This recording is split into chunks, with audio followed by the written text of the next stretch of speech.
आजचा आपला बेत आहे पंढरपूरचा. तर हा एक आध्यात्मिक व्हिडिओ ब्लॉग बनवू शकतो. प्रयत्न तर पूर्ण असतील, पण आध्यात्मिक व्हिडिओ आणि एका नास्तिक माणसाकडनं थोडं सरप्रायझिंग आहे. पण लेट सी, जमेल तेवढं मी एक्सप्लेन करायचा प्रयत्न करेन की मी का चाललो आहे आणि काय गोष्टी आहेत पंढरपूर मागच्या. हे जाणून घेण्यासाठी हा व्हिडिओ पूर्ण बघा.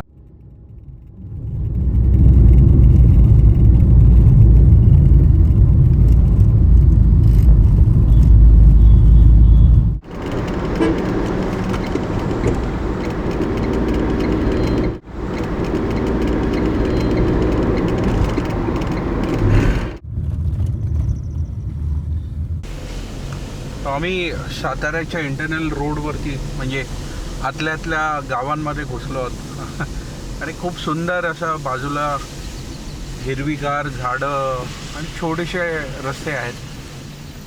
तालुका खंडा, जिल्हा सातारा. आणि इथे पाऊस पडलाय, सरप्रायझिंग. मुख्य गोष्ट म्हणजे सध्या आम्ही साताऱ्यात एंट्री केली. हा काढणार ना काका, त्याच्यासाठी थांब. सो बेसिकली आम्ही चाललोच होतो, अजून 3 तास बाकी. पण इथे तुम्ही बघू शकता माझ्या मागे सूर्य मावळायला लागला आहे आणि खूप असं सुंदर रंगांची छटा त्या आकाशात ढगांमध्ये तुम्हाला दिसू लागली. तर थोडं ते कॅप्चर करण्यासाठी इथे थांबलो होतो आणि इथे शेती पण चालू आहे. हे झाड केवढं मोठं होणार मग इतकं? कमरे एवढं. अरे, हे सगळी तुमची शेती? आम्ही ठाणे, मुंबई पंढरपूरला चाललोय.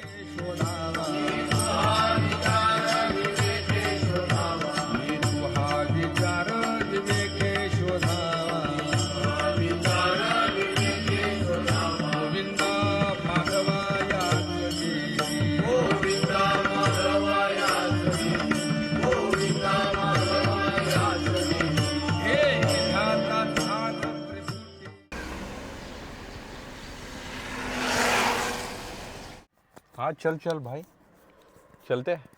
कितना टाइम जाएगा यहाँ से अभी और 3 घंटा. अरे बाप रे, 3 तास.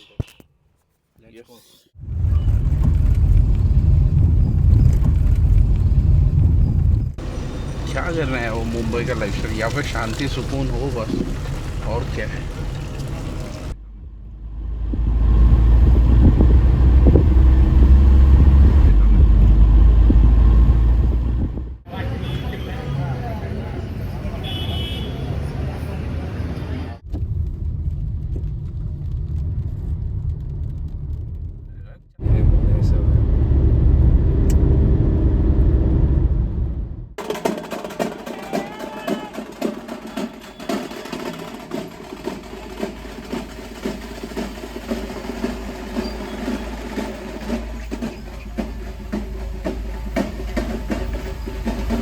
सो एक्झॅक्टली 10:07 झालीत आणि आम्ही पंढरपूरला पोचलो आहोत.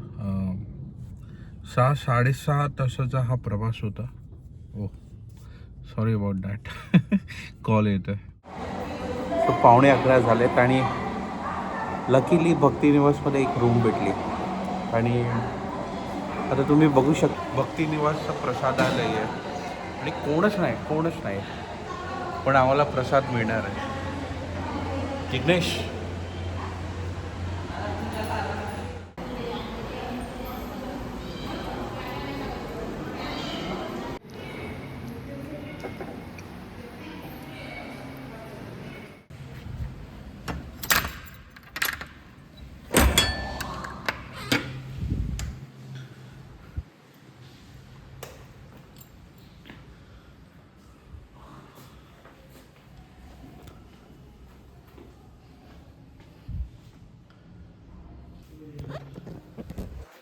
तो बेसिकली ही आपली रूम आहे भक्तनिवासची. 3 बेडची रूम आहे आणि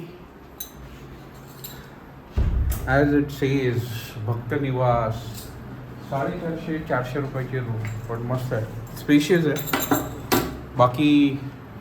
बाकीच्या गोष्टी सकाळी दाखवतो. आणि एक खास अपडेट आपल्याला भेटला आहे.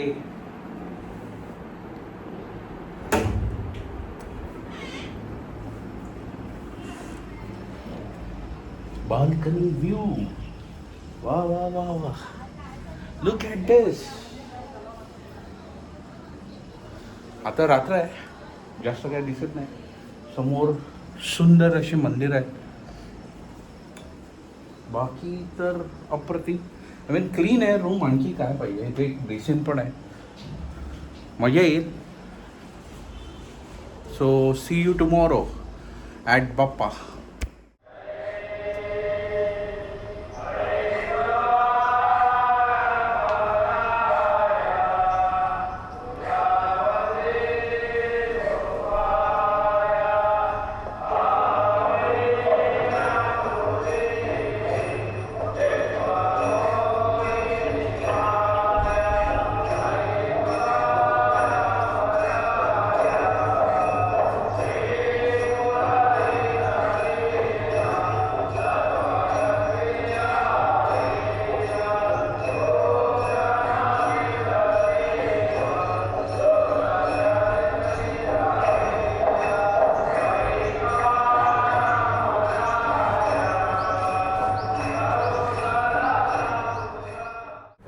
सकाळचे 7 वाजले, 7:14, आणि आम्ही दर्शनासाठी मंदिरात चाललो आहे. बघू काय किती लाईन असते. खूप मोठ्या सुट्ट्या आल्यात लगातार, कदाचित लाईन पण मोठी असेल. Let's see.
भीमा आणि चंद्रभागा तुझ्या चरणाच्या गंगा करी तसे पाप भंगा.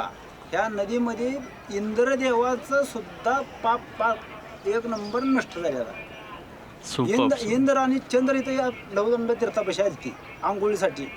इंद्रदेवा अशा अंगामध्ये आळ्या पडल्या होत्या. अच्छा. तरी सुद्धा चंद्रभागेत आंघोळ केल्यामुळं त्यांना सांगितलं तर गौतम ऋषीनं, अच्छा, तुम्ही चंद्रभागेत जावा, मला स्वर्गातनं खाली आलते ती.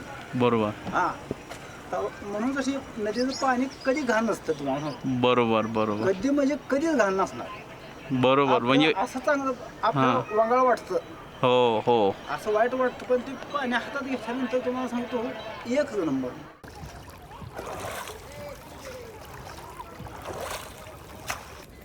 चंद्रभागा नदीचं पाणी ॲक्च्युली भीमा नदीचं आहे, जी वाहत वाहत इथे पंढरपुरात आल्यावर तिला चंद्रभागा बोललं जातं.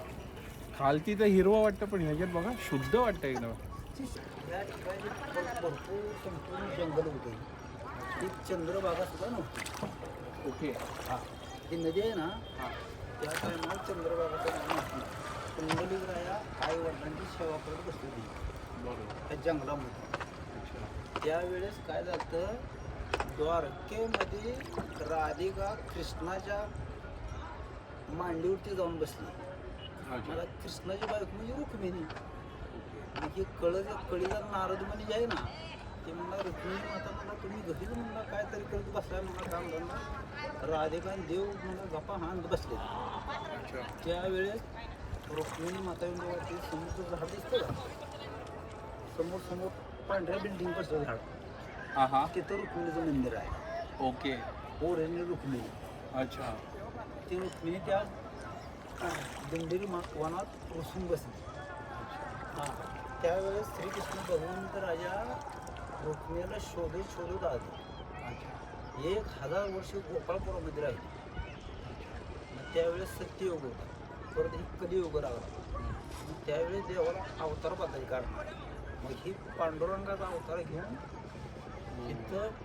इथं कुणीच नाही, जंगल होतं. संपूर्ण जंगलमध्ये ह्या पुंडलिकाला भेटायसाठी दोघांची भेट झाली. म्हणजे ते रुक्मिणीला शोधत आले आणि पुंडलिकमध्ये आई वडिलांची सेवा करत बसले. मग पुंडलिकाला विचारलं, म्हणजे बाबा, पुंडलिकाने विचारलं, म्हणजे बाबा तुम्ही असल्या जंगलात आहे, म्हणजे तुम्ही कोण आहे? अहो देवा, म्हणजे मी पांडुरंग आहे, म्हणजे मला कुठेतरी जागा देता का म्हणजे राहायला. तेव्हा इथं बसून तुम्हाला सांगतो, ती ईट फेकलेली. ज्या ठिकाणी ईट पडल त्या इटेवरती उभा राहायला. माझ्या आई वडिलांची सेवा संपत नाही तोपर्यंत इटेवरून खाली उभा राहायला, अजिबात उतरायचं. मग असं आता 28,000 वर्षे होऊन गेली. बरोबर. तरी ते तिथे देव अजून इटेवरची उभा, त्यांच्या अजून सेवा चालू झाली. त्या कलियुगाच्या टायमात सांगितलेलं, पांडुरंग जर इटेवरून जर खाली उतरला हे संपूर्ण नसतं. असं ते शास्त्रात आहे बघा. तुम्हाला सांगतो, तिथं पुतपोरा निघतं आणि प्रत्येक एकादशीत ऐकायला जात असतो.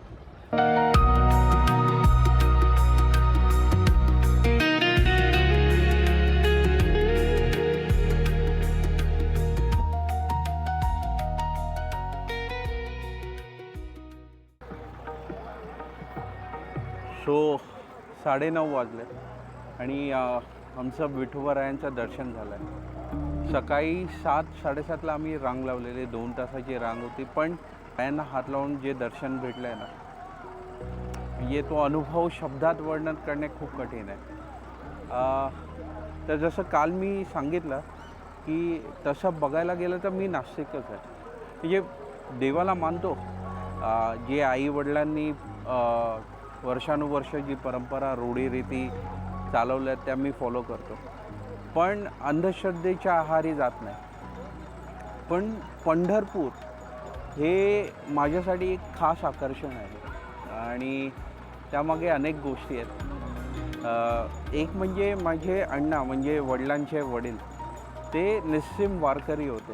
प्रत्येक वर्षी न चुकवता ते वारीला येते, पंढरपूरला येत आणि इकडे चंद्रभागेचं जे पाणी आहे ते घरी घेऊन येत. ते गंगाजल आम्ही घरी मोठ्या उत्साहाने पूजा अर्चा करून, म्हणजे एक जल्लोष असायचा घरात, खूप लोक जमायचे. आणि आईकडनं मी नेहमी त्या गोष्टी ऐकायचो की 100-200 माणसं यायची आणि ती एकटीने सगळ्यांचं जेवण, पूजेचा प्रसाद सगळं सांभाळायची. आणि हे सगळं सांगताना तिच्या चेहऱ्यावरचे भाव म्हणजे खूप अप्रतिम असायचे. तिला खूप आनंद असायचा, तिला खूप समाधान असायचं.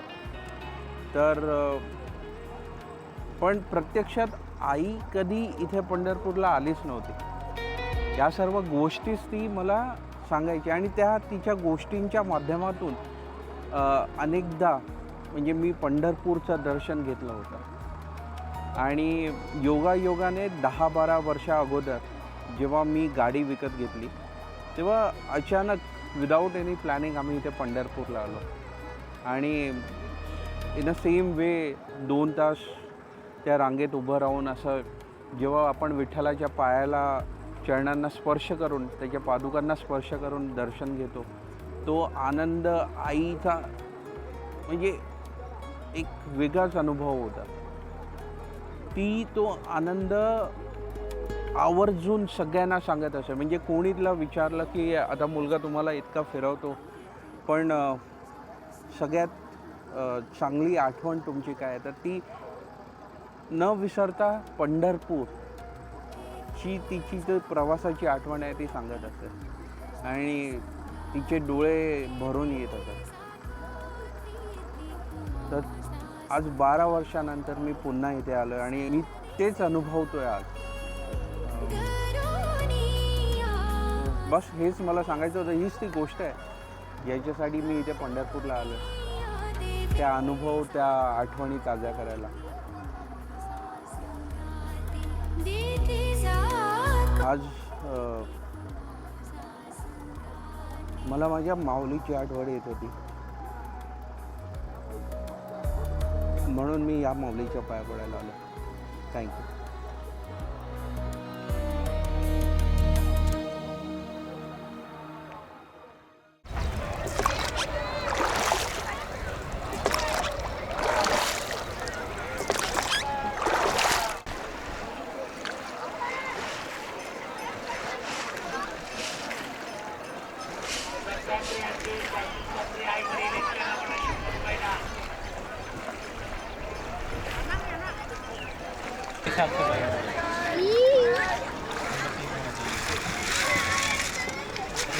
नहीं जाते लोग